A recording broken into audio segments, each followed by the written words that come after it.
Aleida Noordstra en dat is Boukje Paulusma. Ja, en je bent mij een idee hier. Ik had al eens even wat deeld op mijn Facebook, maar lees het zelf even uit. Je bent eigenlijk op zoek naar jong talent.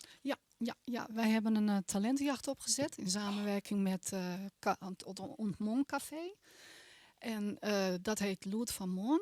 En wij geven inderdaad artiesten een laagdrempelig podium. Café Oortmoorn. Daar moet Piet Paulusma wat mee te krijgen. Nou, hij is wel eens aanwezig. Ja, hè? Ja. Hij zit er dan achter of voor de bar? Hij zit er ook wel eens achter. Pietsuurtje. Ja, dan redt er hem zelf even. Even naar dit, wat met talentenjacht en talentenjacht. Wat zie je hem precies? Nou ja, jong talent, maar ik eigenlijk zangeressen, zangers, bandjes, goochelaars, alles erop en eraan. Ja, precies. Ja, alles. Maar een beetje talent uit. Ja. Die kan zich dan ommelden. Nou ja, muziek, goochelen, alles mij dus. Heb je daar een ruimte voor dan in die kroeg? Wij creëren ruimte, ja. Oké, ja. Ja, met een soort podium of zo. Wist lekker gewoon voor de bar dat soort dingen doen, Marten? Gewoon voor de bar, we hebben gewoon een sale. Ja. En dan kan gewoon iedereen zich voor op. Hoe werkt het bij hem? Hij heeft een soort voorrondes en een finale, weet ik wel. We hebben 3 voorrondes. Tenminste, als er dan wat meer opgaven bij binnen, dan hebben we misschien meer.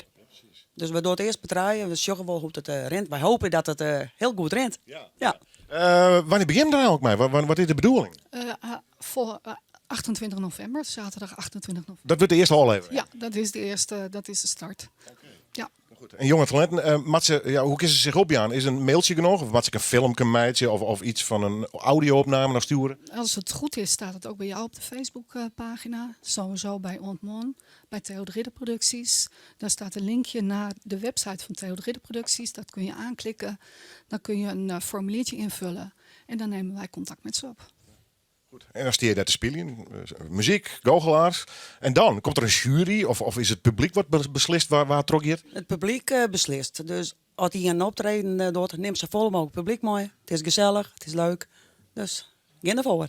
Talent uit Friesland. Ga nog vooral naar Oortmoorn. Jou hem even op. De site komt straks nog wel even. En we hopen dat er een grote talenten natuurlijk naar Bob komen. 3 per keer. Hij moet al wat opjeften zo net. Er al wat binnen?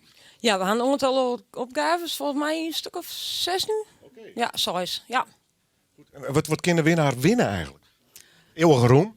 Dat denk ik. Jansje onder de bar met Piet. Dat is ik gezellig. Nou ja, ze kunnen zelf ook een beetje de bekendheid erin gooien. En ze kunnen winnen. Nou, ik denk dat dat meer dan net is. Nou, Nanette, wat kunnen mensen winnen?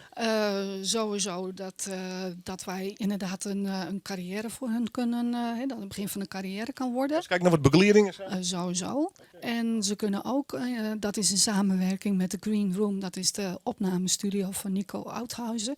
Die heeft ook zijn medewerking doet hij eraan. En de winnaar die kan daar een singeltje op gaan nemen. En de winnaar mij in dit programma optreden. Die mag inderdaad, niet te vergeten. Je hebt een rode loper in.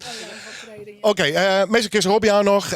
Smaakt er eens een bijwezen. Waar kun je dat formulier vinden precies? Wat is het adres? Dat kun je sowieso vinden op www.theoderidder.nl. En dan staat er Loert van Moon. Dat kun je aanklikken en dan kom je op de aanmeldingsformulier. En dat kun je insturen. Ik ben heel benieuwd. Ja. Wat ik u uiteindelijk als winnaar in de studio krijg. Succes dames. Hartstikke leuk dat je hem er weer in. Goed, Oortmoorn dus. Theo de Ridder. Even naar de site gaan en dan kom je er vanzelf wel achter.